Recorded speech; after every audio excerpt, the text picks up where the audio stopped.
આપણે આજે અશફાલભાઈની વાડીએ આવ્યા છે, જેમણે 35 વીઘામાં મગફળીનું વાવેતર કરેલું છે, જેણે કેરા દ્વારા મતલબ બે સાઈડ પાળા બંધ કરેલું છે,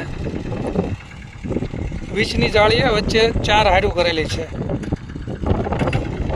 જે 35 વીઘામાં કરેલી છે.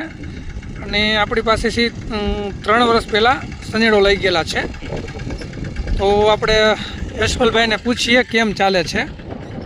યશપાલભાઈ, આપણે 3 વર્ષ પહેલાં લઈ ગયા સનેડો, કેમ હાલે છે, કેમ લાગે છે તમને કામ?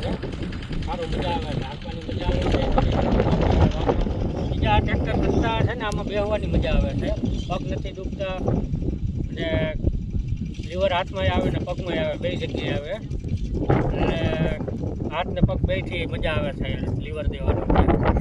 બરોબર. યશપાલભાઈ, તમારું ગામ કયું ને તાલુકો કયો? આણંદપર, તાલુકો કાલાવડ ને જિલ્લો જામનગર. બરોબર છે. યશપાલભાઈ 3 વર્ષથી હાકે છે અને એને બહુ વ્યવસ્થિત લાગે છે. એમણે વાવણી તો ટ્રેક્ટરથી કરેલી છે, પણ જે વચ્ચેના વખેડા હોય તે સનેડો દ્વારા કરાવે છે. તો 3 વર્ષ પછી એમની મુલાકાતે આવ્યા છે.